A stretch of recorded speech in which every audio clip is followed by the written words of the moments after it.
Hello traders, good evening. இன்னைக்கு நம்மளோட market அனாலிசிஸை நம்ம வழக்கம் போல 4 செக்மெண்ட்டாக பிரிச்சிருக்கோம். அண்ட் இன்னைக்கு இந்த சிஐஎஸ் க்ளோசிங்கோட 2வது நாள் முதல் எக்ஸ்பைரி டே க்ளோசிங் வந்து பார்த்தோம். அண்ட் இன்னைக்கு வந்து ஒரு எக்ஸ்பைரி டே மாதிரியே இல்லை, ஏதோ ஒரு ஈவெண்ட் நாளாக வந்து, அதாவது ஒரு ஈவெண்ட்டை நோக்கி அந்த ஈவெண்ட்டோட அவுட்கம் என்னவா இருக்குன்னு சொல்லிட்டு எல்லாருமே எதிர்பார்த்து ட்ரேட் பண்ண மாதிரி இருந்தது. ஸோ கம்ப்ளீட்டாக வந்து ட்ரேடிங்கோட கேம் வந்து சேஞ்ச் ஆகிடுச்சு, ரூல்ஸ் சேஞ்ச் ஆகிடுச்சு. நிறைய பேர் வந்து இந்த ட்ரேடிங்கே விட்டுட்டு போயிடலாமா அப்படின்ற ஒரு மைண்ட் செட்டுக்கு வந்து வந்திருப்பாங்க. ஸோ நான் என்ன சொல்கிறேன்னா, ரூல்ஸ் மாறிடுச்சு. அந்த ரூல்ஸை புரிஞ்சுக்கிட்டு நம்மளோட கேமையும் வந்து நம்ம மாற்றிக்கணும். ஸோ அதன்படி நம்ம விளையாடினோம்னா தான் நம்மளால் ப்ராஃபிட் எடுக்க முடியும். இந்த ரூல்ஸ் மாறினது, இப்போ இருக்கக்கூடிய மார்க்கெட் டைனாமிக்ஸை பற்றி என்னோட புரிதலை வந்து நான் உங்களுக்கு சொல்கிறேன். அண்ட் அதை வந்து 3வது செக்மெண்ட்டில் நம்ம பார்த்துக்கலாம். அண்ட் வழக்கம் போலே ஃபஸ்ட்டு செக்மெண்ட்டில் இந்த Jio political issues, Iran America நடுவில் சில வார்த்தை போர் நடந்திருக்கு. ஆக்சுவல் வார் நடக்கலைன்னா கூட. அண்ட் சில பாசிட்டிவான அப்டேட் காரணமாக வந்து க்ரூட் ஆயிலோட பயங்கரமாக விழுந்திருக்கு. நம்மளோட கிஃப்ட் நிஃப்டி கூட இப்போ பாசிட்டிவாக இண்டிகேட் பண்ணிட்டு இருக்கு. அதை பற்றி டீட்டெயிலாக பார்த்துருவோம். அண்ட் 2வது செக்மெண்ட்டில் நம்மளோட இந்திய பொருளாதாரத்தை பற்றின சில செய்திகள் வந்திருக்கு. ஆட்டோமொபைல் மேனுஃபேக்சரர்ஸ் வந்து சில அப்டேட்ஸ் வந்து கொடுத்துருக்காங்க. இந்த E20 எத்தனால் பெட்ரோல்னால எங்களோட வண்டிகளில் வந்து இந்த மாதிரி கம்ப்ளைண்ட்ஸ் வருது அப்படின்னு சொல்லிட்டு சில அப்டேட் கொடுத்துருக்காங்க. சில சஜஷன்ஸையும் வந்து கவர்மெண்ட் வந்து சொல்லியிருக்காங்க. அது என்னன்னு சொல்லிட்டு பார்த்துருவோம். அண்ட் 3வது செக்மெண்ட்டில் நான் ஏற்கனவே சொன்ன மாதிரி நம்மளோட post market analysis, gold, silver, crude oil, FID data எல்லாமே பார்த்துருவோம். அண்ட் 4வது செக்மெண்ட்டில் 31 கம்பெனிஸ் பற்றின செய்திகள் இருக்குது. Castrol India, Gulf oil lubricants, Kalyan jewellers, இவங்க எல்லாருமே ரிசல்ட்ஸை கொடுத்துருக்காங்க. அது இல்லாமல் சில ஸ்டாக் ஸ்பெசிஃபிக் நியூஸும் இருக்குது, அதை பார்த்துருவோம். இந்த வீடியோ பாருங்கள். இந்த வீடியோவில் இருக்கக்கூடிய தகவல்கள் உங்களோட ட்ரேடிங் ஆர் இன்வெஸ்டிங் யூஸ்ஃபுல்லாக இருக்குன்னு உங்களுக்கு தோணுச்சுன்னா இந்த வீடியோக்கு ஒரு லைக் கொடுங்க. அண்ட் இந்த வீடியோ பற்றின உங்களோட கருத்துக்களை கீழே கமெண்ட்ஸில் பதிவிடுங்க. ஏதாவது கேள்விகள் இருந்தாலும் கேளுங்க, என்னால் முடிஞ்ச வரையும் நான் பதில் கொடுக்குறேன். இப்போ வந்து நம்ம வீடியோக்குள்ளே போயிடலாம். அண்ட் வீடியோக்குள்ளே போகிறதுக்கு முன்னாடி ஒரு விஷயத்த சொல்லணும். நம்மளோட யூடியூப் சேனல் வந்து நம்ம 5000 சப்ஸ்கிரைபரை நேற்று நைட்டு தான் கரெக்டாக வந்து கிராஸ் பண்ணோம். ஒரு 11-11:30 மணி இருக்கும், அந்த டைமில் வந்து கிராஸ் பண்ணோம். ரொம்ப ரொம்ப நன்றி. ஏன்னா மற்ற யூடியூப் சேனல் தமிழில் வந்து இந்த ஸ்டாக் மார்க்கெட்டை பற்றி பேசுகிறவங்க என்னை விட சிறப்பாக பண்ணுவாங்க. காரணம் வந்து கரெக்டான டைமிங்க்கு வந்துடுவாங்க. ஒரு 6 மணி 7 மணிக்கு அவங்களோட வீடியோ வந்துடும். வீடியோ வந்து ரொம்ப சின்னஸாக இருக்கும். ஒரு நாளைக்கு 2 வீடியோ 3 வீடியோவை போடுவாங்க. இதனால் வந்து அது பார்க்குறதுக்கும் சுலபமாக இருக்கும், அவங்களோட ரீச்சும் அதிகமாக இருக்கும். ஆனால் என்னோடய வீடியோ வந்து ஒரு சில நாட்கள் நைட்டு 9 மணிக்கு வந்திருக்கு, 10 மணி வந்திருக்கு, நைட்டு 1 மணிக்கு வந்திருக்கு. இன்றைக்கி சாயங்காலம் வர வேண்டிய வீடியோ மறுநாள் காலையில் கூட ஒரு 2-3 முறை நான் போஸ்ட் பண்ணியிருக்கேன். அப்படி நான் லேட்டாக போஸ்ட் பண்ணாலும் சரி, ஒரு டீட்டெயில்டு அனாலிசிஸாக இருக்கும்போது வீடியோட லென்த்து பெருசாக இருக்கும். நான் வந்து இன்கம்ப்ளீட் வீடியோவை கொடுக்குறது எனக்கு வந்து அது எத்திக்கலாக படலை. ஸோ இது எப்பயுமே வந்து நமக்கு எப்படி அந்த வேலை பிடிச்சிருக்கோ அப்படி தான் நம்ம செய்யணும். இப்போ ட்ரேடிங்கை கூட நமக்கு பிடிச்ச மாதிரி தான் செய்யணும். அதை தான் நம்மளோட கான்செப்டாக இருக்கும். ஒரு விஷயம் நம்மளுக்கு பழகிடுச்சுன்னா அதை மாற்றக்கூடாதுன்னு சொல்லிட்டு தான். ஸோ அதனால் வீடியோட லென்த்து பெருசாக இருந்தால் கூட நம்ம வீடியோ வந்து போடுவோம். அதை எல்லாருமே ஃபுல்லாக பார்ப்பீங்க. ஸோ இந்த அளவுக்கு ஒரு சப்போர்ட் எனக்கு கொடுத்ததுக்கு ரொம்ப ரொம்ப நன்றி. அண்டு கிட்டத்தட்ட 4 மாதத்தில் நம்ம 2500 சப்ஸ்கிரைபர் ரீச் பண்ணியிருக்கோம். அண்ட் ஒன்ஸ் அகெயின் உங்களோட அன்புக்கும் ஆதரவுக்கும் என்னோட நன்றிகள். இப்போ வந்து நம்ம வீடியோக்குள்ளே போயிடலாம். ஃபஸ்ட்டு செக்மெண்ட்டில் ஜியோ பொலிட்டிக்கல் ஈவெண்ட்னு பார்த்தோம்னா நேற்று மார்க்கெட் அனாலிசிஸ்லேயும் நம்ம பார்த்துருந்தோம். என்னென்னா இந்த ஈரான் வந்து அமெரிக்காவோட எல்லா ஸ்டேட்மெண்ட்ஸையும் வந்து மறுத்திருந்தாங்க. ஸ்டேட் ஆஃப் ஹார்மஸை நாங்கள் திறக்கிறதுக்கு ஒத்துக்கலை, நாங்கள் அமெரிக்காவோட எந்த பேச்சுவார்த்தையும் நடத்தலை, நாங்கள் ஓமன் நாட்டோட மட்டும்தான் பேச்சுவார்த்தை நடத்துகிறோம், ஸ்டேட் ஆஃப் ஹார்மஸ் இன்னும் எங்களோட கண்ட்ரோலில் தான் இருக்குன்னு சொல்லிட்டு சொல்லியிருந்தாங்க. இதுக்கு பிரசிடென்ட் ட்ரம்ப் வந்து நேற்று தூங்கி எழுந்திரிச்சிட்டு டென்ஷனாக இருக்காரு இந்த விஷயத்தை கேட்ட உடனே. இவனுங்க தானே வந்து இதுக்கு ஒத்துக்கிட்டானுங்க, இவனுங்க தான் எங்ககிட்ட கெஞ்சி கேட்டானுங்க, அதனால தான் பேச்சுவார்த்தை அட்டாக் வேணான்னு சொல்லிட்டு நான் முடிவு பண்ணால் இவனுங்க என்ன மறுபடியும் என்ன கோமாளி ஆக்குறாங்கன்ற மாதிரி ஒரு போஸ்ட்டை போட்டிருக்காரு. அண்ட் அந்த போஸ்ட் வந்து கொஞ்சம் ரொம்ப பெருசாக இருக்குது. அதில் இருக்கக்கூடிய விஷயங்கள் மட்டும் நான் சொல்லிடுறேன். ஈரானோட லீடர்ஷிப் இஸ் அன்பிலீவபிளி டூப்ளிஷியஸ், அதாவது மாற்றி மாற்றி பேசுகிறாங்க, அவங்களோட உண்மைத்தன்மையே வந்து கேள்விக்குறியாக இருக்குன்னு சொல்லியிருக்காரு. அண்ட் அது மட்டும் இல்லாமல் இவங்க தான் முதல்ல பேசணும்னு சொல்லிட்டு கேட்குறாங்க. சரி, அதுக்கு ஒரு மீட்டிங்கை ஷெடியூல் பண்ணால் உடனே ஷெடியூல் பண்ணி கொடுத்தோம்னா உடனே இவங்க வெளியே வந்து நாங்கள் பேச்சுவார்த்தைகள்லாம் ஒன்றும் கேட்கலன்னு சொல்லிட்டு சொல்கிறாங்க. அண்ட் அது மட்டும் இல்லாமல் வழக்கம் போலே வந்து நாங்கள் ஓமன் நாட்டோட தான் பேசிகிட்டு இருக்கோம், அண்ட் ஸ்டேட் ஆஃப் ஹார்மஸ் எங்களோட கண்ட்ரோலில் தான் இருக்குன்னு சொல்கிறாங்க. ஆனால் அது முழுக்க முழுக்க உண்மைக்கு புறம்பான விஷயம்.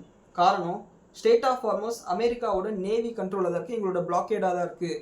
இன்னும் சில பேர் வந்து அதை அமெரிக்காவோட இரும்பு வால், அதாவது இரும்பு சிவர் அப்படின்னு சொல்லிட்டு சொல்கிறாங்கன்னு சொல்லிட்டு சொல்லியிருக்காங்க. அண்ட் அது மட்டும் இல்லாமல் ஈரானுக்கு 2 வாய்ப்பு தான். ஒன்று, அவங்க டீல் ஒத்துக்கிட்டோம், ஒரு டீலுக்கு வரட்டும், இல்லைன்னா சரண்டர் ஆகட்டும். அண்ட் இது லாஸ்ட் சான்ஸ் ஈரானுக்கு. அவங்க ஒருபோதும் அணு ஆயுதத்தை வச்சுக்க நாங்கள் ஒத்துக்க மாட்டோம்னு சொல்லிட்டு சொல்லியிருக்காரு. இது டெக்ஸ்டாக படித்தா ரொம்ப பெருசாக இருக்குது, 2 நிமிஷத்துக்கு மேலே வருது. அதனால தான் நான் அப்படியே வந்து சொல்லியிருக்கேன். இதனோட இமேஜ் வந்து நம்ம நேற்று நைட்டே வந்து அப்டேட் பண்ணிட்டோம் நம்மளோட வாட்ஸ்அப் சேனலில். வேணுன்றவங்க போய் பார்த்துக்கோங்க. அண்ட் வேணும்னா இந்த வீடியோ முடிச்சுட்டு நான் மறுபடியும் அந்த இமேஜை போடுறேன். அண்ட் இதை தவிர்த்து ஈரான் என்ன சொல்கிறாங்கன்னா, இந்த போரில் முடிக்கிறதுக்கு, இந்த போரில் ஒரு டீஎஸ்கலேஷன் கொண்டு வரதுக்கு சைனா எங்களுக்கு உதவி செஞ்சுட்டு இருக்காங்கன்னு சொல்லியிருக்காங்க. அண்ட் உதவி செய்கிறது போரை முடிக்கிறதுக்கா இல்லை போரை பெருசாக்கிறதுக்கான்னு தெரியல. ஆனால் மேக்ஸிமம் இந்த strait of Hormuz, strait of Bab el Mandeb இதெல்லாம் மூடி இருக்கிறது சைனாவுக்கு மிகப்பெரிய ஒரு இழப்பாக தான் பார்க்க முடியுது. ஏன்னா க்ரூட் ஆயிலோடைய தேவை வந்து அவங்களுக்கு அதிகமாக இருக்குது. நம்மள மாதிரியே அவங்களும் வந்து க்ரூட் ஆயில் இறக்குமதி செய்யக்கூடிய நாடு தான். ஸோ இதன் காரணமாக வந்து அவங்களுக்கு ஒரு பின்னடைவாக இருக்குது. ஸோ அவங்க வந்து இந்த போரை டீஎஸ்கலேட் பண்ண தான் ரொம்ப முயற்சி பண்ணுறாங்க. போன ஒரு ஜூன் மாதத்தில் வந்து ட்ரம்ப் போயிட்டு வந்த பிறந்தே வந்து இதை முயற்சி பண்ணிட்டு இருக்காங்க. ஸோ அது மட்டும் இல்லாமல் ஈரானோட பிரசிடென்ட் பெசஸ்கின் வந்து நாங்கள் இந்த ரீஜனல் கான்ஃப்ளிக்ட்டை பெருசு பண்ணணும்னு சொல்லிட்டு நினைக்கல, ஆனால் ஒருவேளை யாராவது எங்களை தாக்குனாங்கன்னா அதை நாங்கள் சும்மாவும் விட மாட்டோம்னு சொல்லிட்டு சொல்லியிருக்காரு. அண்ட் ஐஆர்ஜிசி கமாண்டர் என்ன சொல்லியிருக்காங்கன்னா, நாங்கள் ஒரு டிசிசிவ் ரெஸ்பான்ஸை கொடுக்கறதுக்கு தயாராக இருக்கோம், எங்களை வந்து தேவையில்லாமல் வம்புக்கு இருக்காதுன்னு சொல்லியிருக்காங்க. அண்ட் அது மட்டும் இல்லாமல் நாங்கள் தேவைப்பட்டால் உக்ரைனே அடிக்கிறதுக்கு தயாராக இருந்தோம், ஆனால் அதுக்குள்ளார உக்ரைனோட ஃபாரின் மினிஸ்டர் எங்களுக்கு ஃபோன் பண்ணி இந்த மாதிரி உங்களோட கப்பல் அடித்தது தவறுதலும் நடந்த விஷயம்னு சொல்லிட்டாங்க, அதனால் அந்த அட்டாக்ஸ் வந்து கேன்சல் பண்ணணும்னு சொல்லியிருக்காங்க. இதெல்லாம் இப்படி இருந்தாலும் கூட இன்றைக்கி காலையில் மறுபடியும் ஒரு கார்கோ கப்பலை ஸ்ட்ரெயிட் ஆஃப் ஹார்மஸில் அடிச்சிருக்காங்க. எனக்கு என்னன்னா, இவங்க வந்து மிரட்டல் விட்டுட்டு அவங்கள திருப்பி அனுப்புகிற வேலை பண்ணால் கூட பரவாயில்ல, அந்த கப்பலில் வேலை செய்கிறவங்க என்ன பாவம் பண்ணாலும் தெரியல, இவங்க எதுக்கு அவங்கள அட்டாக் பண்ணுறாங்கன்னு நமக்கு புரியல. அண்ட் இதெல்லாம் இப்படி இருக்கும்போது இன்னொரு பக்கம் ஜப்பான் வந்து ஒரு கவலைக்குரிய ஒரு விஷயத்த சொல்லியிருக்காங்க. சைனா, ரஷ்யா, வடகொரியா இவங்க 3 பேருமே செட்டு சேர்ந்துட்டு இருக்காங்க. இது வந்து அந்த இடத்துல இருக்கக்கூடிய அமைதிக்கு வந்து ரீஜனல் பீஸுக்கு வந்து பார்த்திங்கன்னா ஒரு பாதிப்பை உண்டாக்குன்னு சொல்லியிருக்காங்க. இது ரீஜனல் பீஸ் மட்டும் இல்லை, உலக அமைதிக்கே வந்து இது ஒரு பாதிப்பை வந்து உண்டாக்குறதுக்கு நிறைய வாய்ப்பு இருக்குது. காரணம் ரஷ்யா, சைனா, வடகொரியா, இந்த பக்கம் வந்து ஈரான், இவங்க எல்லாரும் ஜாயிண்ட் சேர்ந்து உலக போற ஆரம்பிச்சிட்டாங்கன்னா அது வம்பா போயிடும். இன்னொரு பக்கம் உக்ரைன், இந்த பக்கம் யூரோப்பியன் கண்ட்ரிஸ், அமெரிக்கா எல்லாரும் சேர்ந்துட்டு ஆரம்பிச்சாங்கனாலும் அதுவும் வம்பா போயிடும். ஸோ இது பெருசாகக்கூடாதுன்னு சொல்லிட்டு நம்ம வேண்டிப்போம். அண்ட் ஹவுத்தீஸ் வந்து நேற்று சவுதி அரேபியாவோட ஒரு ஏர்போர்ட்டை வந்து அடிச்சிருக்காங்க, ட்ரோன் அட்டாக் பண்ணியிருக்காங்க. நஜ்ராஹான் ஏர்போர்ட்டை வந்து அடிச்சிருக்கிறதா சொல்லியிருக்காங்க. அண்ட் ராய்டர்ஸ் ரிப்போர்ட் கிட்ட இன்னைக்கு ஈவினிங் வந்த ஒரு செய்தி என்ன, இந்த ஓமனுடனான இருக்கக்கூடிய பேச்சுவார்த்தையில் ஈரான் என்ன சொல்லியிருக்காங்கன்னா, ஓமன் கப்பல்களை போக அலோவ் பண்ணட்டும், ஆனால் அந்த அலோவ் பண்ணுறதுக்கு முன்னாடி எங்ககிட்ட ஒரு வார்த்தை சொல்லிட்டு அலோவ் பண்ணணும் அப்படின்ற மாதிரி சொல்லியிருக்காங்க. ஸோ எப்படியோ ஒன்று கப்பல் அப்போ போக போகுது அப்படின்ற ஒரு நம்பிக்கையில் க்ரூட் ஆயிலோட விலை $80 கீழே இந்த பாயிண்ட்ஸை வந்து எடுக்கும்போது வந்து ட்ரேடாக ஆரம்பிச்சிருக்கு. ஸோ இது ஒரு பாசிட்டிவ் விஷயம். இதன் காரணமாக நம்மளோட கிஃப்ட் நிஃப்டி ஒரு 60 பாயிண்ட் அளவுக்கு கேப் அப்னு சொல்லிட்டு காமிக்குது. இது வந்து 60 பாயிண்ட்ன்றது இன்றைக்கி க்ளோசிங்கில் 150 பாயிண்ட் ஜம்ப் ஆச்சுல, அதோட கம்பேர் பண்ணல 3.25 க்ளோசிங்கோட கம்பேர் பண்ணும்போது 60 பாயிண்ட் அளவுக்கு கேப் அப்பாக வந்து இருக்குது. அது என்னன்றது 3வது செக்மெண்ட்டில் பார்த்துப்போம். அண்ட் 2வது செக்மெண்ட் நம்மளோட இந்திய பொருளாதாரத்தை பற்றின செய்திகள் வந்தோம்னா, நம்மளோட அரசாங்கம் வந்து பெட்ரோல் ஏற்றுமதி பண்ணுறதுல வின்ஃபால் டேக்ஸாக சொல்லிட்டு வரியை வந்து ஏற்றிருக்காங்க. ஏற்றுமதி பண்ணக்கூடிய பெட்ரோல் தான் இந்தியாவில் டொமஸ்டிக்காக விற்கக்கூடிய பெட்ரோலுக்கு இல்லை. இதுக்கு முன்னாடி ₹2.50 இருந்தது, இப்போ ₹3.50 ஏற்றிருக்காங்க. டீசலுக்கு ₹24 ஏற்றிருக்காங்க. இதுக்கு முன்னாடி ₹15.50 ஒரு லிட்டருக்கு வந்து வின்ஃபால் டேக்ஸ் இருந்தது, இப்போ ₹24 ஏற்றிருக்காங்க. அண்ட் அது மட்டும் இல்லாமல் இதுவரையும் ரோடு அண்ட் இன்ஃப்ரா செஸ் அப்படின்னு சொல்லிட்டு ஒன்று போடாமல் இருந்திருக்காங்க டீசல் மேலே. இப்போ வந்து ₹1.50 எக்ஸ்ட்ராவாக அந்த டேக்ஸி போட்டிருக்காங்க. அதாவது இந்த டீசலை வாங்குறவங்க யோசிப்பாங்க, உங்கள் ஊரில் ரோடு கட்டுறதுக்கு நாங்கள் எதுக்கு காசு கொடுக்கணுன்ற மாதிரி. அண்ட் இந்த ஏர் டிராஃபிக் ஃபியூல், அதாவது ஃப்ளைட்டுக்கு போடக்கூடிய பெட்ரோல் இருக்குது பார்த்தீங்களா, அதுக்கான எக்ஸ்போர்ட்டுக்கான வின்ஃபால் டேக்ஸாக வந்து ₹22 சொல்லியிருக்காங்க. கிட்டத்தட்ட ₹14 ₹22 50% அளவுக்கு இன்க்ரீஸ் பண்ணியிருக்காங்க. இது ஒரு பாசிட்டிவ் விஷயம் தான். நம்மளுக்கு வந்து அதிகமான வரி வருமானம் கிடைக்கிறதுக்கு வாய்ப்பு இருக்குது. அண்ட் அது மட்டும் இல்லாமல் இதுக்கு மேலே யூபிஐ டிரான்சாக்ஷன்ன்றது ஃப்ரீயாக இருக்க போகிறது கிடையாது.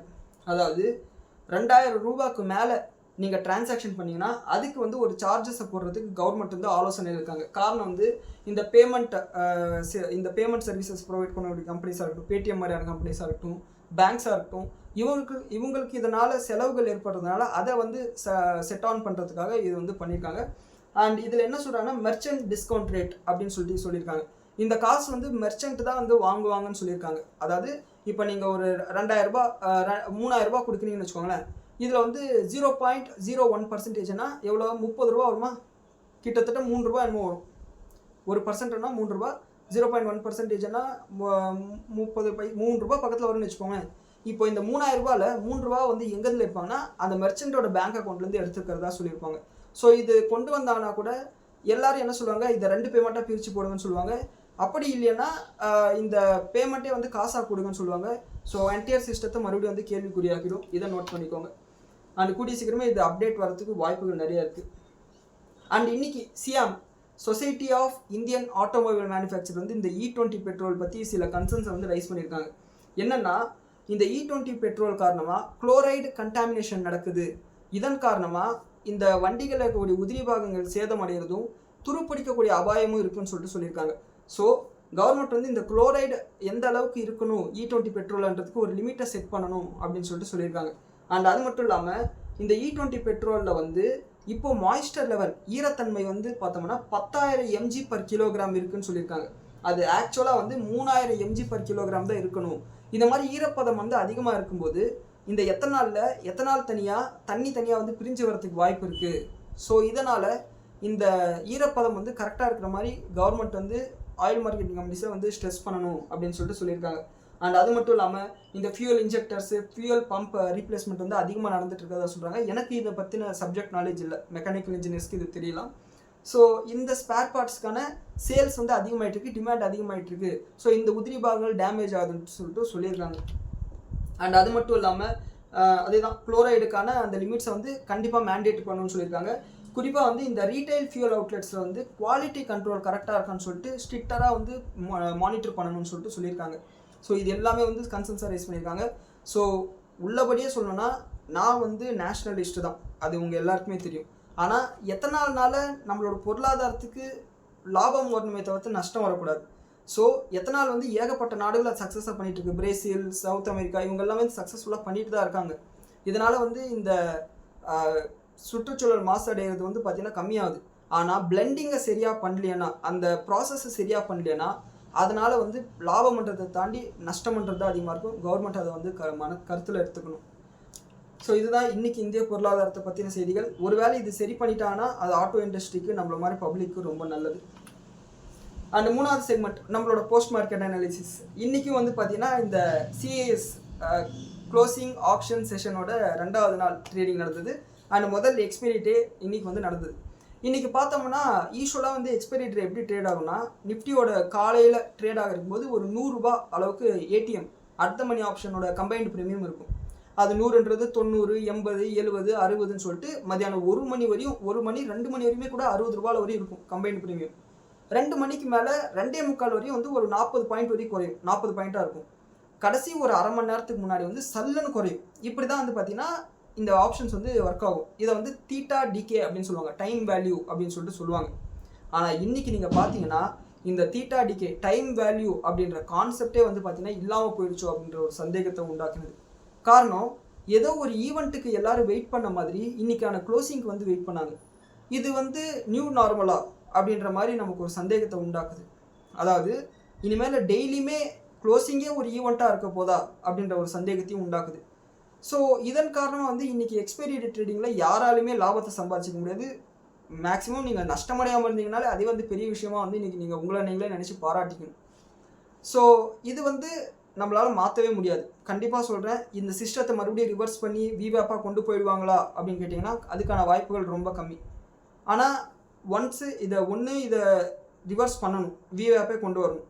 அப்படி இல்லைன்னா இந்த புது சிஸ்டத்துக்கு நம்ம அடாப்ட் ஆகணும். அதை தவிர்த்து நமக்கு வழி இல்லை. ஸோ நான் இந்த புது சிஸ்டம் வந்ததுக்கப்புறம் மார்க்கெட் டைனாமிக்ஸ் எப்படி மாறி இருக்குன்னு பார்க்குறேன்னா, தீட்டா டிகே அப்படின்றது இதுக்கு மேலே அதிகமாக இருக்குமான்னு கேட்டிங்கன்னா இருக்காது இன்ட்ராடேயில். ஸோ இது ஆப்ஷன் செல்லர்ஸுக்கு ஒரு நெகட்டிவான விஷயம். பொசிஷனலாக ஆப்ஷன் செல்லிங் பண்ணக்கூடியவங்களுக்கு பாசிட்டிவான விஷயம். ஏன்னா இந்த இன்ட்ராடேயில் நடக்க வேண்டிய மொத்த தீட்டா டிகே வந்து பார்த்தீங்கன்னா ஓவர் நைட்டில் நடக்கும். இது ஒரு பாசிட்டிவான விஷயம். அதே சமயம் இது ஆப்ஷன் பை பண்ணுறவங்களுக்கு பாசிட்டிவான விஷயம். என்னன்னா, ஆப்ஷன் செல்லிங்கில் வந்து 2 விதமான லாபம் இருக்குது. ஒன்று டெல்டா, இன்னொன்று தீட்டா, இன்னொன்று ஐவி கிராஷ் ஆகிறது. அது வந்து பார்த்திங்கன்னா ஈவெண்ட் நாளைக்கு நடக்கும், அது சில நாட்கள் தான் நடக்கும், அதை தனியாக வச்சிடும். இந்த டெல்டான்றது 100 ரூபா அண்டர்லைங் ஏறிச்சுன்னா இதில் வந்து 50 ரூபாய் ஏறும். அந்த directly proportional to price changes அப்படின்னு சொல்லிட்டு நம்ம எடுத்துக்கலாம். இந்த தீட்டான்றது என்னென்னா டைம் வேல்யூ. இந்த டைம் உதாரணத்துக்கு ஒரு புக்கை கொடுத்து ஒரு வாரத்துக்குள்ளார பிரவீன் இந்த புக்கை எழுதி முடிச்சிடுவானா முடிக்க மாட்டானான்னு பந்தயம் கட்டுறது தான் கான்செப்ட்னு வச்சுப்போம். இந்த ஒரு வாரம் டைமில் முதல் நாள் வந்து நான் வந்து எழுதி முடிக்கிறதுக்கான பாசிபிலிட்டிஸ் வந்து அதிகமாக இருக்கும், ப்ராபபிலிட்டி அதிகமாக இருக்கும். அதனால் ப்ரீமியம் வந்து அதிகமாக இருக்கும், கால் ஆப்ஷனோட ப்ரீமியம். ஆனால் கடைசியில் போக போக இன்னும் பாதி புக்கு, லாஸ்ட் நாள் பார்த்தோம்னா பாதி புக் வந்து எழுதியே முடிக்கல. அப்படிங்கும்போது புட் ஆப்ஷனோட ப்ரீமியம் அதிகமாகிடும், கால் ஆப்ஷனோட ப்ரீமியம் கம்மியாயிடும். இதை முடிப்பான்றதுக்கான ப்ரீமியம் கம்மியாயிடும், இதை முடிக்க மாட்டான்ற ப்ரீமியம் வந்து அதிகமாகிடும். சரிங்களா? இப்போ என்ன ஆகும்னா ஆட்டோமேட்டிக்காக இந்த கால் ஆப்ஷன் முடிப்பான்றது வந்து அவுட் ஆஃப் த மணி ஆகிடும். இது வந்து நம்ம ஆப்ஷன்ஸ் ட்ரேடிங் பற்றி சுத்தமாக தெரியாதவங்க கொஞ்சம் கன்ஃபியூஷனாக இருக்கும். இதை நம்மளோட கிளாஸஸில் பார்த்துக்கலாம். ஸோ இந்த டைம் டிகேன்றதே இல்லாமல் போயிடுச்சு இன்றைக்கி. ஸோ இதுக்கு மேலே வந்து ஆப்ஷன்ஸ் ட்ரேடிங்கில் இன்ட்ராடேல ஆப்ஷன் பையிங் மட்டும்தான் ஒரே ஒரு பாசிட்டிவான ஒரு விஷயமா இருக்க போகுது. அண்ட் இன்னொரு விஷயம் என்னென்னா, இந்த க்ளோசிங் ப்ரைஸ் மேனிப்புலேட் ஆகிறதுனால நிஃப்டியோட க்ளோசிங் ப்ரைஸ் மாறுது, மியூச்சுவல் ஃபண்ட்ஸோட க்ளோசிங் ப்ரைஸ் மாறுது, என்ஏவி நெட் அசெட் வேல்யூ மாறுது. அதே மாதிரி இந்த இடிஎஃப்ஸோட க்ளோசிங் ப்ரைஸ் வந்து என்னவா இம்பாக்ட் ஆகும்னு சொல்லிட்டு தெரியல. ஏன்னா மோஸ்ட் ஆஃப் த டைம் வந்து பார்த்தீங்கன்னா ஆப்ஷன்ஸோட ப்ரைஸ் இன்றைக்கி மாறின அளவுக்கு நேற்று மாறல. நீங்கள் நல்லா நோட்டீஸ் பண்ணியிருந்தீங்கன்னா தெரியும். நேற்று வந்து 200 பாயிண்ட் அளவுக்கு ஜம்ப் ஆனால் கூட கால் ஆப்ஷன் அந்த அளவுக்கு மாறல. இன்றைக்கி எக்ஸ்பீரியன்றதுனால மாறி இருக்கு. ஸோ இது எப்படி வந்து ரோல் அவுட் ஆக போகுதுன்னு சொல்லிட்டு நமக்கு தெரியல. அண்ட் இன்னொரு விஷயம் நடக்கிறதுக்கு வாய்ப்பு இருக்குது. வால்யூம் அதிகமாக இந்த மிஸ்மேட்ச் வந்து கம்மியாகிறதுக்கு வாய்ப்பு இருக்குது. ஸோ இந்த ரூல்ஸை வந்து நம்ம புரிஞ்சுக்கிறதுக்கு எப்படி இருந்தாலும் ஒரு மாதமாச்சு ஆகும். அது வரையும் நம்ம வெயிட் பண்ணி தான் ஆகணும். யாரும் அவசரப்படாதீங்க, மார்க்கெட்டை ஸ்டடி பண்ணுங்கள், வேறு வழியே கிடையாது. இந்த புது சிஸ்டம் வந்து கம்ப்ளீட்டாக ஒரு குழப்பத்தை தான் உண்டாக்கியிருக்கு. அதாவது ஒரு புது சொல்யூஷன் கொடுக்குறாங்கன்னா அது ப்ராப்ளத்தை முடிச்சுக்கணும். ஆனால் இந்த புது சொல்யூஷன் இன்னொரு பெரிய ப்ராப்ளத்தை உண்டாக்கியிருக்கு. என்னென்னா, இந்த விவேப்பில் என்னைக்காவது ஒரு நாள் தான் மேனிப்புலேஷன் நடக்கும். ரீசெண்டாக கூட நம்ம அதை பார்த்தோம். ஆனால் இந்த புது க்ளோசிங்கில் தொடர்ந்து 2 நாளாக வந்து மேனிப்புலேஷன் நடந்திருக்கு. மேனிப்புலேஷன்னா என்ன, ப்ரைஸ் மிஸ்மேட்ச் நடந்திருக்கு, சர்ப்ரைசஸ் நடந்திருக்கு. ஸோ இது எப்படி மாறப்போகுதுன்னு தெரியல. அண்ட் இன்னைக்கு நிஃப்டி வந்து 151 பாயிண்ட் கேப் அப்பில் க்ளோஸ் ஆயிருக்கு. அண்ட் பேங்க் நிஃப்டி வந்து 414 பாயிண்ட் அளவுக்கு கேப் அப்பில் க்ளோஸ் ஆயிருக்கு. சென்செக்ஸ் வந்து 104 பாயிண்ட் அளவுக்கு கேப் அப்பில் க்ளோஸ் ஆயிருக்கு. ஸோ இதுதான் வந்து இன்றைக்கி இருக்கக்கூடிய செய்தி. அண்ட் நம்மளோட நார்மல் ப்ரைஸ் ஆக்ஷனுக்கு வந்தோம்னா, நிஃப்டி இன்னைக்கு காலையில் 130 பாயிண்ட் அளவுக்கு கேப் அப்பில் ஓப்பன் ஆச்சு. அதாவது இது நேற்று க்ளோசிங்கோட இல்லை, நேற்று 3 காலோட கம்பேர் பண்ணும்போது 130 பாயிண்ட் அளவுக்கு ஹையராக வந்தது. நேற்று சிஏஎஸ் க்ளோசிங்கோட கம்பேர் பண்ணும்போது 70 பாயிண்ட் அளவுக்கு கம்மியாக வந்து க்ளோஸ் ஆச்சு. ஒரு முதல் 30 நிமிஷம் வந்து பார்த்தீங்கன்னா கிட்டத்தட்ட மார்க்கெட் வந்து செட்டில் ஆகிட்டு நேற்று 3 காலுக்கு என்ன லெவல் இருந்ததோ அந்த லெவலுக்கு வந்துடுச்சு. ஸோ ஒன்ஸ் இந்த 24,600 உடச்ச உடனே வந்து நம்பிக்கை போயிடுச்சு, ஓகே மார்க்கெட்டில் ஒரு ரிவர்சல் வரப்போகுதுன்னு சொல்லிட்டு. அங்கேருந்து பார்த்தீங்கன்னா கண்டினியூஸாக ஒரு டவுன்டெட். அண்ட் எண்ட் ஆஃப் தி டேல 3 காலுக்கு 24,463 நம்மளோட மார்க்கெட் முடியுது. இது நேற்று 3 காலோட கம்பேர் பண்ணும்போது 110 பாயிண்ட் அளவுக்கு டவுன்.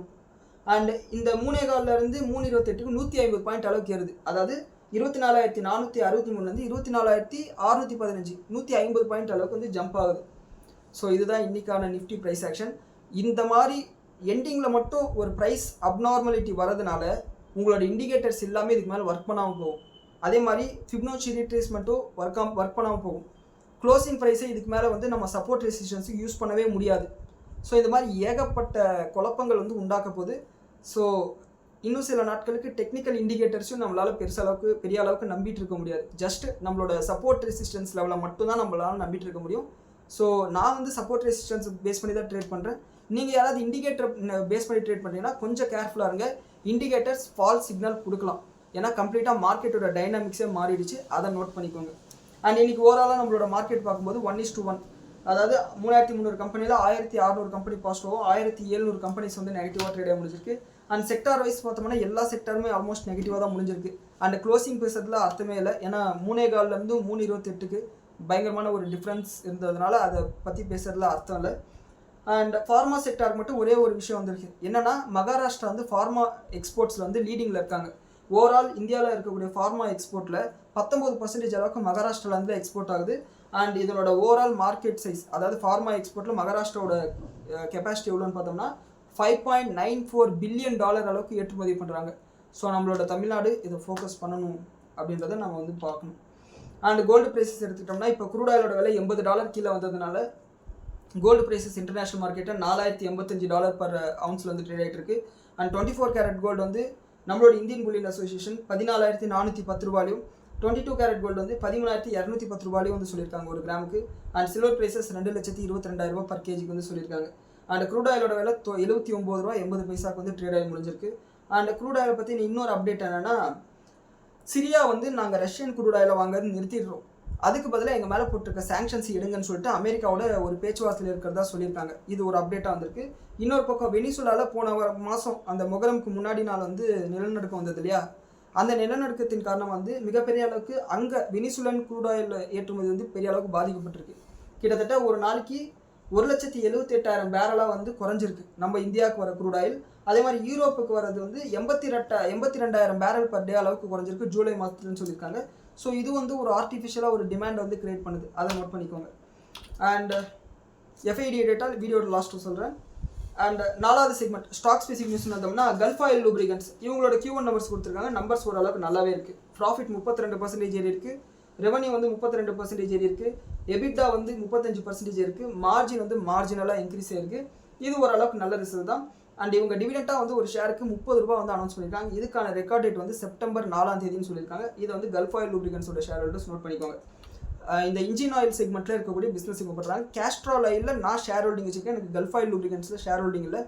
லீடர் வந்து பார்த்தோம்னா இவங்க தான், நம்ம கேஸ்ட்ரால் இந்தியா தான்.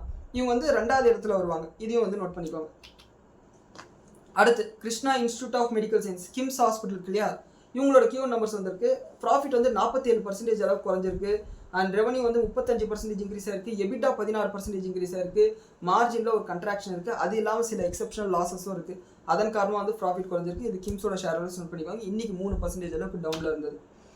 அண்ட் KEI இண்டஸ்ட்ரீஸ் இவங்க வந்து எலக்ட்ரிக் வயரு கேபிள்ஸ் எல்லாம் தயாரிக்கக்கூடிய ஒரு கம்பெனி. இவங்களோட ஷேர் ப்ரைஸ் வந்து இன்றைக்கி 7% அளவுக்கு இன்க்ரீஸ் ஆயிருக்கு. காரணம் ஒரு சூப்பரான Q1 ரிசல்ட்டை கொடுத்துருக்காங்க.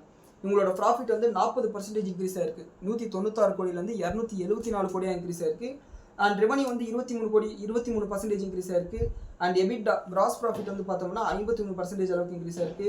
மார்ஜின் வந்து பெரிய அளவுக்கு வந்து இன்க்ரீஸ் ஆயிருக்கு. 10%லேருந்து 12.5% இன்க்ரீஸ் ஆயிருக்கு. இது ஓரளவுக்கு நல்ல ரிசல்ட் தான். அண்ட் அது மட்டும் இல்லாமல் இவங்க ராஜஸ்தானில் கேபெக்ஸ் எக்ஸ்பெண்டிச்சர் பண்ண போகிறாங்க, அதாவது கெப்பாசிட்டி எக்ஸ்பேன்ஷன் பண்ண போகிறாங்க. அண்ட் 700 கோடி ரூபாய் இதுக்கு முதலீடு பண்ண போகிறதா, கேபெக்ஸ் எக்ஸ்பெண்டிச்சர் பண்ண போகிறதா சொல்லியிருக்காங்க. இது ஒரு பாசிட்டிவ் விஷயமாக பார்க்கப்படுது. அண்ட் ஐநாக்ஸ் இந்தியா இவங்களோட Q1 நம்பர்ஸ் கொடுத்துருக்காங்க. ப்ராஃபிட் கொஞ்சம் வீக்காக தான் இருக்குது. நெட் ப்ராஃபிட் வந்து 5% அளவு குறைஞ்சிருக்கு, ரெவன்யூ 9% இன்க்ரீஸ் ஆயிருக்கு. அண்ட் எபிட்டா வந்து ஃப்ளாட்டாக இருக்குது, மார்ஜின் 2% அளவு குறைஞ்சிருக்கு, 22லேருந்து 20% குறைஞ்சிருக்கு. இது ஓரளவுக்கு கொஞ்சம் வீக்கான ஒரு ரிசல்ட் தான். அண்ட் அடுத்து SBI ஃபண்ட்ஸ் மேனேஜ்மெண்ட் இவங்களோட Q1 நம்பர்ஸை கொடுத்துருந்தாங்க. இவங்களோட ப்ராஃபிட் வந்து 4% இன்க்ரீஸ் ஆயிருக்கு, ரெவன்யூ 15% இன்க்ரீஸ் ஆயிருக்கு, மார்ஜினில் வந்து ஃப்ளாட்டாக தான் ட்ரேட் ஆகிட்டு இருக்கு. அண்ட் HDFC AMCயில் வந்து என்ன சொல்லியிருந்தாங்கன்னா, இவங்க வந்து கான்ஃபரன்ஸ் காலில் பெரிய அளவுக்கு வந்து கைடன்ஸ் கொடுக்கல, நாங்கள் கைடன்ஸ் கொடுக்குற அளவுக்கு எங்களுக்கு இன்ட்ரெஸ்ட் இல்லைன்னு சொல்லிட்டாங்க. ஆனால் HDFC AMCயோட கைடன்ஸ் வந்து இவங்களுக்கும் பொருத்தி பார்க்கலாம். ஓவரால் அசட் மேனேஜ்மெண்ட் இண்டஸ்ட்ரியில் எக்ஸ்பென்சஸ் அதிகமாகிட்டு இருக்குது, அதனால் மார்ஜினில் ஒரு ப்ரெஷர் இருக்கும் வரும் நாட்கள்ன்றதை நம்மளால் பார்க்க முடியுது. ஸோ வெயிட் பண்ணி தான் இவங்க பார்க்கணும். அண்ட் இவங்க கிட்டேருந்து வந்து இன்னொரு அப்டேட் என்ன, இவங்களோட சப்சிடரி நிறுவனம் ஒன்று இருக்குது, அதாவது கிஃப்ட் சிட்டியில் SBI ஃபண்ட்ஸ் இன்டர்நேஷனல் IFSC லிமிடெட்னு சொல்லிட்டு இருக்குது. அதில் ஒரு 25 கோடி ரூபா அளவுக்கு ஃபண்ட்ஸை வந்து உள்ளே போட போகிறாங்க ரைட்ஸ் இஷ்யூ மூலயமா. இது ஒரு சின்ன விஷயமா நீங்கள் பார்த்துக்கலாம். அண்ட் HCL டெக்னாலஜிஸ் கிட்டேருந்து ஒரு அப்டேட் வந்திருக்கு. என்னென்னா HPE டெலிகோ சொல்யூஷன் பிஸ்னஸ் அப்படின்னு சொல்லிட்டு ஒரு கம்பெனியை வந்து இவங்க அக்வைர் பண்ணியிருக்காங்க. இது என்ன மேட்ருன்னா, நம்ம போன மாதமா இல்லை போன ஒரு 10 நாள் முன்னாடியே தெரியல, ஒரு செய்தி பார்த்தோம். சவுத் அமெரிக்காவில் சில டெலிகாம் ஆப்ரேட்டர்ஸ்க்கு வந்து இவங்க வந்து சர்வீசஸை ப்ரொவைட் பண்ண போகிறாங்கன்னு சொல்லிட்டு, அதாவது இந்த ஃபோன்லேயே வந்து சிம் கார்டு வருது. இப்போ தனியாக தான் நம்ம சிம் கார்டு வாங்கி போடுறோம், ஃபோன்லேயே இன்பில்ட்டாக சிம் கார்டு வர மாதிரி. இந்த ஃபோன்லேயே சிம் கார்டு வரும்போது ஒரு கம்பெனிலேருந்து இன்னொரு கம்பெனியில் மாற்றுறது, ரீசார்ஜ் பண்ணுறது, இந்த மாதிரியான சேவைகள் வந்து இந்த மாதிரி IT கம்பெனிஸ் வந்து பண்ணி கொடுப்பாங்க டெலிகாம் ஆப்ரேட்டர்ஸ்க்கு. இந்த கம்பெனியை வாங்கினால இன்னும் பெட்டரான சர்வீசஸை டெலிகாம் ஆப்ரேட்டர்ஸ்க்கு பண்ண முடியும். அந்த செக்மெண்ட்லேயும் உங்களோட ஃபியூச்சர் க்ரோத் ப்ராஸ்பெக்டஸ் நல்லா இருக்கும்னு சொல்லியிருக்காங்க இந்த அக்விசிஷன் மூலயமா. இது HCL technology share holders note பண்ணிக்கோங்க. அண்ட் அடுத்து ஷம்பவ் ஸ்டீல் டியூப்ஸ் இவங்க வந்து APL அப்போலோ டியூப்ஸ் இருக்காங்களே, அவங்கள மாதிரியே வந்து ஒரு ஸ்டீல் டியூப்ஸை வந்து பைப்ஸை தயாரிக்கக்கூடிய கம்பெனி ஷம்பவ் ஸ்டீல் டியூப்ஸ், SAMBH அப்படின்னு சொல்லிட்டு டைப் பண்ணிங்கனாலே உங்களுக்கு வந்துடும். இவங்களோட ப்ராஃபிட் 69% அளவுக்கு இன்க்ரீஸ் ஆயிருக்கு, ரெவன்யூ 31% இன்க்ரீஸ் ஆயிருக்கு. அண்ட் அது மட்டும் இல்லாமல் அதர் இன்கமில் சில விஷயங்கள் வந்துருக்கு. இன்ட்ரெஸ்ட் எக்ஸ்பென்ஸ் வந்து கம்மியாக இருக்குது, அதாவது இவங்க கடன் வாங்கினது வந்து கம்மி பண்ணியிருக்காங்க, அதன் காரணமாக இன்ட்ரெஸ்ட் வட்டி கட்டுற பணம் கம்மியாக இருக்குது, அதனால் ப்ராஃபிட்டில் வந்து கொஞ்சம் ஆட் ஆன் ஆயிருக்கு. மார்ஜின் வந்து அதே 13% மெயின்டைன் பண்ணுறாங்க. இது ஓரளவுக்கு நல்ல ரிசல்ட்டாக தான் பார்க்க முடியுது ஒரு ஸ்மால் கேப் கம்பெனி.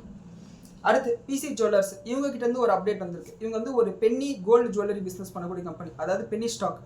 ஸோ இவங்க வந்து 9 ரூபா தான் ஷேர் ப்ரைஸு. இவங்களுக்கு ஏற்கனவே வந்து 14 பேங்க்ஸில் வந்து லோன் இருந்திருக்கு, அதில் இன்றைக்கி அடிஷ்னலாக 2 பேங்க்கில் லோனை நாங்கள் தீர்த்துட்டோம்னு சொல்லியிருக்காங்க. இப்போ வெறும் 7 பேங்க்கில் தான் அவுட்ஸ்டாண்டிங் டெப்ட் வந்து இருக்குது. ஒன்ஸ் நான் ஏற்கனவே சொன்ன மாதிரி இந்த இன்ட்ரெஸ்ட் காஸ்ட், ஃபைனான்சிங் காஸ்ட் கம்மி பண்ணாலே அது ப்ராஃபிட்டில் சேரும். வருங்காலத்தில் இந்த கம்பெனிக்கு வந்து பாசிட்டிவான அப்டேட் வரதுக்கு வாய்ப்பு இருக்குது, இதை நோட் பண்ணிக்கோங்க. அண்ட் அடுத்து IRDA, அதாவது Indian renewable energy development agency, இவங்களோட ரிசல்ட் வந்து இன்றைக்கி வந்திருக்கு. இவங்க வந்து ஒரு NBFC, பப்ளிக் செக்டார் NBFC. இவங்களோட ப்ராஃபிட் வந்து 37% இன்க்ரீஸ் ஆயிருக்கு. அண்ட் ரெவன்யூ வந்து 15% இன்க்ரீஸ் ஆயிருக்கு. நெட் இன்ட்ரெஸ்ட் மார்ஜின் 16லேருந்து 19% இன்க்ரீஸ் ஆயிருக்கு. இது ஓரளவுக்கு நல்ல ரிசல்ட் தான். அண்ட் அடுத்து யூனிமெக் ஏரோஸ்பேஸ் அண்ட் மேனுஃபேக்சரிங், இவங்க வந்து இந்த ஏர்கிராஃப்ட்டுக்கு அதே மாதிரி இந்த ஏரோப்ளேன் சம்மந்தப்பட்ட உதிரி பாகங்களை தயாரிக்கக்கூடிய ஒரு பிஸ்னஸ் பண்ணுறாங்க. அண்ட் இவங்களோட ப்ராஃபிட் 46% இன்க்ரீஸ் ஆயிருக்கு. இவங்களோட ரெவன்யூ வந்து 71% இன்க்ரீஸ் ஆயிருக்கு. எபிட்டா மார்ஜின் 98% அளவுக்கு இன்க்ரீஸ், எபிட்டா ப்ராஃபிட் வந்து 98% இன்க்ரீஸ் ஆயிருக்கு. ஈவன் மார்ஜினில் கூட கிட்டத்தட்ட 5% அளவுக்கு அப்சைடு வந்து பார்க்க முடியுது. 31லேருந்து 36% மார்ஜின் இன்க்ரீஸ் ஆயிருக்கு. ஸோ இதனோட ஷேர் ஹோல்டர்ஸ் நோட் பண்ணிக்கோங்க. Unimech, aerospace and manufacturing. And அடுத்து தாமஸ் குக். இவங்க வந்து ஒரு ட்ராவல் சர்வீசஸை ப்ரொவைட் பண்ணக்கூடிய கம்பெனி. அதாவது இந்த வெளிநாடுகளுக்கு நீங்கள் போகும்போது அங்கே ஹோட்டலில் ரூம் புக் பண்ணுறது, விசா அப்ளை பண்ணுறது, இந்த மாதிரி எல்லா சர்வீசஸும் வந்து இவங்க பண்ணி கொடுத்துருவாங்க. இவங்களோட ப்ராஃபிட் வந்து ஸ்டேபிளாக தான் இருக்குது, அதே மாதிரி ஃப்ளாட்டாக தான் இருக்குது. 72 கோடியாக தான் இருக்குது. அண்ட் ரெவன்யூ வந்து குறைஞ்சிருக்கு. காரணம் இந்த வெஸ்ட் ஏஷியா கிரைசிஸ்ன்னு கூட நம்ம எடுத்துக்கலாம். அண்ட் அதர் இன்கம் அது மட்டும் இல்லாமல் மார்ஜினும் கூட குறைஞ்சிருக்கு. ஸோ இதன் காரணமாக வந்து இவங்களோட ப்ராஃபிட் வந்து ஃப்ளாட்டாக இருக்குது. ஸோ இதை வந்து நோட் பண்ணிக்கோங்க. இந்த வெஸ்ட் ஏஷியா கிரைசிஸ் முடிஞ்சதுன்னா ஒன்ஸ் இந்த கம்பெனி வந்து நல்ல ரிசல்ட்டை கொடுக்கறதுக்கு வாய்ப்பு இருக்குது. ஏன்னா வந்து கோவிட் டைமில் இப்படி தான் எல்லாரும் வந்து டூரிசத்தை வந்து அவாய்ட் பண்ணாங்க. ஒன்ஸ் கோவிட் முடிஞ்சதுக்கப்புறம் ரிவெஞ்ச் டூரிசம் பண்ணாங்க. நம்ம ஒரு வருஷமாக எங்கேயும் போகல, இப்போ வெளியே போய் கிழிச்சு தள்ளுவோம் அப்படின்னு சொல்லிட்டு. ஸோ அந்த மாதிரி இருக்கக்கூடியவங்களுக்கால இவங்களுக்கு வந்து பிஸ்னஸ் அதிகமாகிறதுக்கு வாய்ப்பு இருக்குது. அண்ட் இன்னைக்கு எல்ஐசியோட ஷேர் ப்ரைஸ் வந்து இன்ட்ராடேல 8% மேலே கிராஷ் ஆச்சு. காரணம் வந்து இன்னைக்கு ஓஎஃப்எஸ் வந்து அனௌன்ஸ் பண்ணியிருந்தாங்க. இன்னைக்கு நான் ரீட்டைல் கேட்டகரிக்கு வந்து அனௌன்ஸ் பண்ணியிருந்தாங்க. அதாவது ஒரு ஷேரை வந்து 382 ரூபா அப்படின்னு சொல்லிட்டு ஃப்ளோர் ப்ரைஸ் வந்து செட் பண்ணியிருந்தாங்க. அண்ட் நாளைக்கு ரீட்டைல் இன்வெஸ்டர்ஸ்க்கு வந்து கேட்டகரி அப்ளை பண்ணுறதுக்கு நான் வந்து இதில் அப்ளை பண்ணலை. எல்ஐசி வந்து இன்னும் ஏகப்பட்ட ஷேர் வந்து கவர்மெண்ட் வச்சுருக்காங்க. இவங்க விற்க இதே மாதிரி ஷேர் ப்ரைஸ் வந்து ஒவ்வொரு முறை விழுந்துகிட்டே இருக்கும். நான் இதில் வந்து அப்ளை பண்ணலை. அண்ட் அடுத்து டாபர் இந்தியாவோட ஷேர் ப்ரைஸ் வந்து நீங்கள் 4% அளவுக்கு இருந்தது. என்னென்னா எஃப்எஸ்ஐ வந்து ஒரு ஆர்டர் பாஸ் பண்ணியிருப்பாங்க. நீங்கள் தயவு செஞ்சு உங்களோட ஃபுட் ப்ராடக்ட்டில் 100% அப்படின்ற மாதிரி லேபிள் கிளைம் பண்ணாதீங்க அப்படின்னு சொல்லிட்டு சொல்லியிருக்காங்க. ஏன்னா 100% பியூராக இல்லை அப்படின்ற மாதிரி ஒரு விஷயத்த சொல்லியிருக்காங்க. இதன் காரணமாக ஒரு நெகட்டிவ் சென்டிமெண்ட்டில் டாபர் இந்தியா ஷேர் ப்ரைஸ் வந்து விழுந்திருக்கு. அண்ட் அடுத்து கேஇசி இன்டர்நேஷனலுக்கு 1063 கோடி ரூபா மதிப்புள்ள ஆர்டர்ஸ் வந்து அவங்களோட வேரியஸ் பிஸ்னஸ் செக்மெண்ட்டில் வந்து கிடைச்சிருக்கதா சொல்லியிருக்காங்க கேஇசி இன்டர்நேஷனல். அண்ட் இந்த இதில் கிடச்சிருக்குன்னா சிவிலில், அதாவது பில்டிங் கட்டி கொடுக்குற ரியல் எஸ்டேட் ப்ராஜெக்ட்ஸில், அதே மாதிரி பவர் டிரான்ஸ்மிஷன், ரினியூவபிள் இபிசி கான்ட்ராக்ட்ஸில் அது கிடச்சிருக்கிறதா சொல்லியிருக்காங்க. இது கேஇசி இன்டர்நேஷனலுக்கு ஒரு பாசிட்டிவான விஷயம். இன்ஃப்ராஸ்ட்ரக்சரில், அதாவது இந்த மாதிரி பில்டிங்கை கட்டி கொடுக்குற கம்பெனியில் எல்என்டி மட்டுமே கிடையாது, கேஇசி இன்டர்நேஷனல் இருக்காங்க, ஐஆர்பி இன்ஃப்ரா இருக்காங்க, இந்த மாதிரி நிறைய கம்பெனிஸ் இருக்காங்க, அசோக் பில்ட்கான் இருக்காங்க, இந்த மாதிரி நிறைய கம்பெனிஸ் இருக்காங்க. வாட்ச் லிஸ்ட்டில் போட்டுட்டு பாருங்கள் என்ன ஏதுன்னு சொல்லிட்டு. அண்ட் அடுத்து எஸ்கார்ட் கியூபுட்டோ, இவங்களோட ரிசல்ட்டை நம்ம நேற்று பார்த்துருந்தோம். இவங்களோட கான்ஃபரன்ஸ் காலோட அப்டேட் வந்து வந்திருக்கு. என்னன்னா இவங்களோட சேல்ஸ் க்ரோத் கைடன்ஸ் வந்து இன்க்ரீஸ் பண்ணியிருக்காங்க. இதுக்கு முன்னாடி வந்து 2லேருந்து 3% அளவுக்கு எங்களோட சேல்ஸ் க்ரோத் இருக்கும் இந்த நிதியாண்டுன்னு சொன்னாங்க. இப்போ பருவமழையெல்லாம் ஓரளவுக்கு வந்து இன்க்ரீஸ் ஆகிட்டே இருக்குது. இப்போ டிஃபிசிட் வந்து வெறும் 11% தான் இருக்குது. ஒரு பாயிண்ட் ஆஃப் டைமில் 45% அளவுக்கு டிஃபிசிட்டாக இருந்தது. ஸோ இதன் காரணமாக வந்து பார்த்தீங்கன்னா எங்களோட சேல்ஸ் க்ரோத்தை நாங்கள் இன்க்ரீஸ் பண்ண சொல்லியிருக்காங்க. பெரிய அளவுக்கு இல்லை, 5லேருந்து 6% அளவுக்கு சேல்ஸ் வந்து நாங்கள் அதிகமாகும்னு சொல்லிட்டு நாங்கள் எதிர்பார்க்குறோம். அண்ட் அது மட்டும் இல்லாமல் மார்க்கெட் ஷேரையும் நாங்கள் கெயின் பண்ணுவோம் அப்படின்ற மாதிரி சொல்லியிருக்காங்க. ஸோ இதை நோட் பண்ணிக்கோங்க. அண்ட் அடுத்து எல்என்டிக்கு வந்து 15,000 கோடி ரூபா மதிப்புள்ள ஒரு ஆஃப்ஷோர் இந்த பெட்ரோலியம் க்ரூட் ஆயில் எடுக்கக்கூடிய நிறுவனத்துக்கிட்ட இருந்து ஒரு ஆர்டர் கிடைச்சது. இது மிடில் ஈஸ்ட்லேருந்து. இது ஒரு பாசிட்டிவ் விஷயமாக பார்க்கப்படுது. அண்ட் அடுத்து மதர்சன் சுமி வயரிங். இது மதர்சன் சுமி கிடையாது, மதர்சன் சுமிலேருந்து பிரிஞ்சு வந்து ஒரு கம்பெனி, வயரிங் கம்பெனி. அண்ட் இவங்களோட சேல்ஸ் வந்து 37% இன்க்ரீஸ் ஆயிருக்கு. ப்ராஃபிட் வெறும் 2% இன்க்ரீஸ் ஆயிருக்கு. அண்ட் எபிட்டா 6% தான் இன்க்ரீஸ் ஆயிருக்கு. ப்ராஃபிட்டும் எபிட்டாவும் இந்த அளவுக்கு குறைஞ்சது காரணம் மார்ஜின் ப்ரெஷர் தான். அதாவது 9.8% மார்ஜின் மெயின்டைன் பண்ணுவாங்க, இப்போ 7.6% அளவுக்கு மார்ஜின் குறைஞ்சிருக்கு. ஸோ இதன் காரணம் இது ஒரு வீக் ரிசல்ட்டாக பார்க்கப்படுது. அண்ட் அடுத்து ஜைடஸ் வெல்னஸ் இவங்களோட சேல்ஸ் வந்து 67% அளவுக்கு இன்க்ரீஸ் ஆயிருக்கு. ப்ராஃபிட் 7% குறைஞ்சிருக்கு. மார்ஜினில் ஒரு ப்ரெஷர் பார்க்க முடியுது. அண்ட் அது மட்டும் இல்லாமல் இந்த எபிட்டா வந்து இன்க்ரீஸ் ஆயிருக்கு, கிட்டத்தட்ட 55% இன்க்ரீஸ் ஆயிருக்கு. என்ன மேட்டர்னா ஃபைனான்சிங் காஸ்ட் வந்து இவங்களுக்கு வந்து இயர் ஆன் இயர் பேசிஸ்லேருந்து இன்க்ரீஸ் ஆயிருக்கு. அதாவது வட்டி அதிகமாக கட்டியிருக்காங்க, அதனால ப்ராஃபிட்டில் ஒரு இம்பாக்ட் இருக்குது. ஸோ இது வந்து ஒரு நெகட்டிவான விஷயமாக பார்க்கப்படுது. இவங்களோட அந்த கடனை வந்து கம்மி பண்ணணும் இவங்க, அப்படி இல்லைன்னா தொடர்ந்து ப்ராஃபிட் மேலே ஒரு இம்பாக்ட் இருக்க தான் செய்யும்.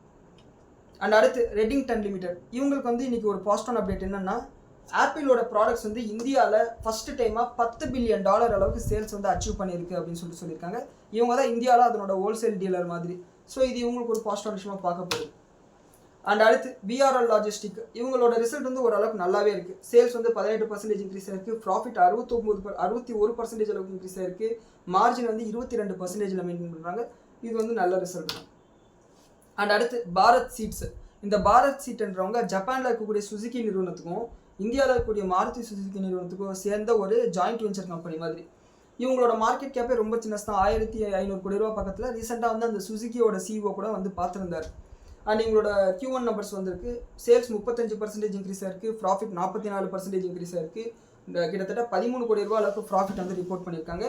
அண்ட் எபிட்டா வந்து 30% அளவுக்கு இன்க்ரீஸ் ஆயிருக்கு. மார்ஜினில் ஒரு சின்ன ப்ரெஷர், ஒரு 20 பேசிஸ் பாயிண்ட்ஸ் அளவுக்கு குறைஞ்சிருக்கு.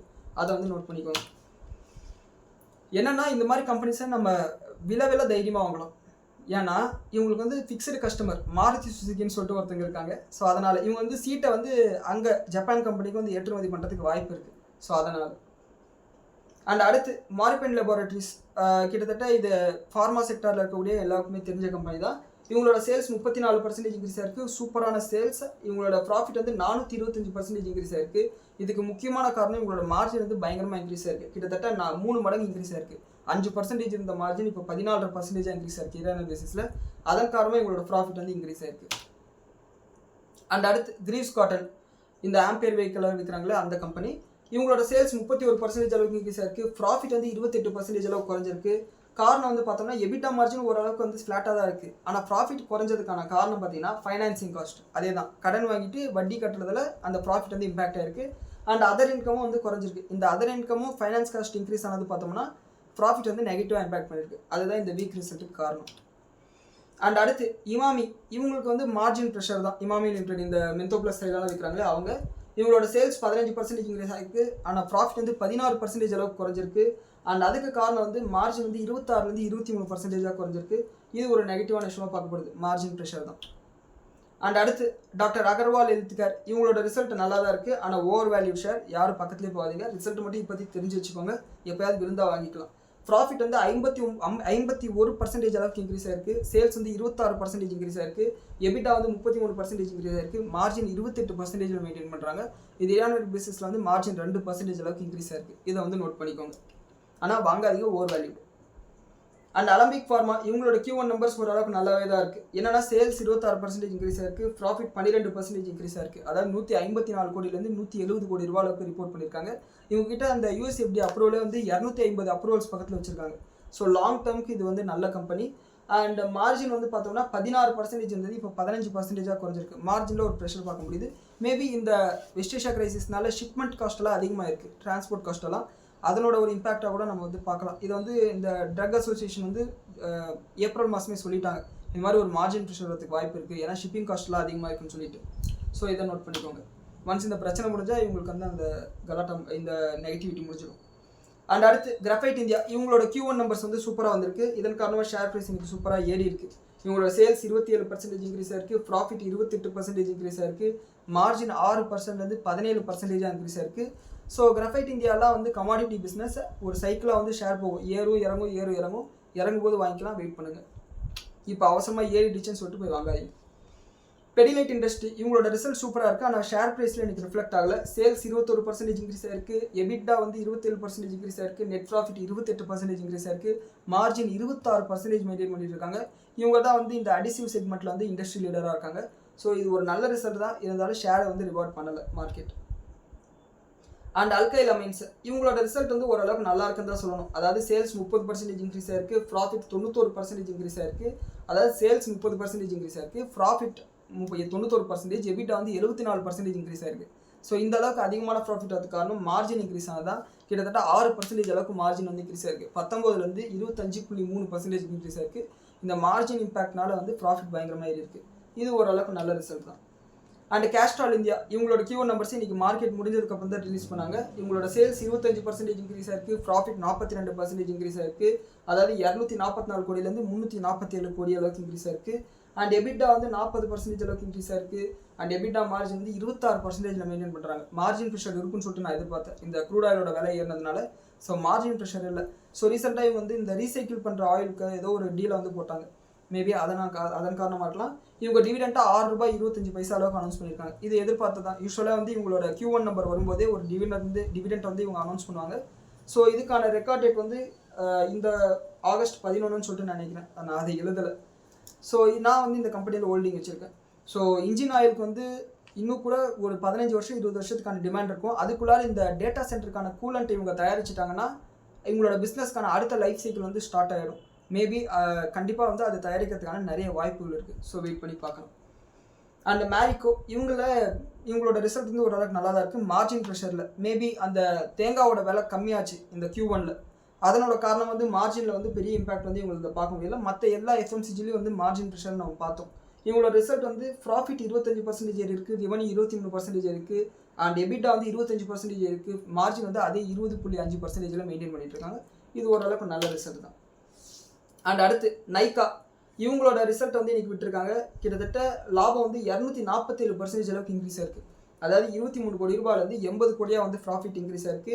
அண்ட் ரெவன்யூ 29% இன்க்ரீஸ் ஆயிருக்கு. எபிட்டா வந்து 71% இன்க்ரீஸ் ஆயிருக்கு. மார்ஜின் வந்து 2% அளவுக்கு இன்க்ரீஸ் பண்ணியிருக்காங்க. இது வந்து நைக்காவோட ஷேர் ஹோல்டர்ஸ் நோட் பண்ணிக்கோங்க. அண்ட் பாரதி ஏர்டெலோட ஷேர் ப்ரைஸ் Q1 நம்பர் வந்து பார்த்தீங்கன்னா மார்க்கெட் முடிஞ்சதுக்கப்புறம் வந்தது. இவங்களோட ப்ராஃபிட் 12% இன்க்ரீஸ் ஆயிருக்கு. ரெவன்யூ வந்து 6% இன்க்ரீஸ் ஆயிருக்கு. எபிட்டா 6% இன்க்ரீஸ் ஆயிருக்கு. அண்ட் மார்ஜின் வந்து அதே 57% மெயின்டைன் பண்ணுறாங்க. இவங்களோட ஆவரேஜ் ரெவன்யூ பர் யூசர் ஆர்பு பார்த்தோம்னா 264 ரூபா இருக்குது. இது இயர் ஆன் இயர் பேசிஸில் 250லேருந்து 264 இன்க்ரீஸ் ஆயிருக்கு. இது ஓரளவுக்கு நல்ல நம்பர் தான். கிட்டத்தட்ட 6% அளவுக்கு ஆர்பு வந்து இன்க்ரீஸ் ஆயிருக்கு. இதை வந்து பாரதி ஏர்டெலோட ஷேர் ஹோல்டர்ஸ் நோட் பண்ணிக்கோங்க. அண்ட் அடுத்து கல்யாண் ஜுவல்லர்ஸ், இவங்களோட ரிசல்ட் நல்லா இருக்குது என்னோட அசஸ்மெண்ட் படி. ஆனால் நாளைக்கு அடித்தாங்கன்னா நமக்கு தெரியாது. ஏன்னா வந்து தங்கமயில் வந்து இன்றைக்கும் 5% அளவுக்கு லோயர் சர்க்கியூட் தான். ஆனால் இவங்களோட சேம் ஸ்டோர் சேல்ஸ் க்ரோத் வந்து 28% வந்து இப்போ 38% இன்க்ரீஸ் ஆயிருக்கு. ஆனால் மார்க்கெட்டை சொல்ல முடியாது. பெரிய பிளேயர்ஸ் என்ன முடிவு பண்ணுறாங்களோ அதை பொறுத்து தான் மூவ் ஆகும். இவங்களோட சேல்ஸ் 46% இன்க்ரீஸ் ஆயிருக்கு. எபிட்டா 25% இன்க்ரீஸ் ஆயிருக்கு. மார்ஜின் 6% இன்க்ரீஸ் ஆயிருக்கு, 6%-ஆக இருக்குது. அண்ட் ப்ராஃபிட் வந்து 32% இன்க்ரீஸ் ஆயிருக்கு. ஈவன் சேம் ஸ்டோர் சேல்ஸ் க்ரோத்தும் கொஞ்சம் ஹெல்த்தியாக தான் வந்து கொடுத்துருக்காங்க. ஸோ நாளைக்கு எப்படி மார்க்கெட் ரியாக்ட் பண்ணுதுன்னு சொல்லிட்டு நம்ம வெயிட் பண்ணி பார்க்கணும். அண்ட் இதுதான் வந்து 34 கம்பெனிஸ் பற்றின செய்திகள். எஃப்ஐ டேட்டா ரிலீஸ் ஆயிடுச்சு. எஃப்ஐஎஸ் வந்து இன்னைக்கு 2446 கோடி ரூபாய்க்கு வாங்கியிருக்காங்க கேஷ் மார்க்கெட்டில். அண்ட் டிஐஸ் வந்து 936 crores வந்து விற்றுருக்காங்க.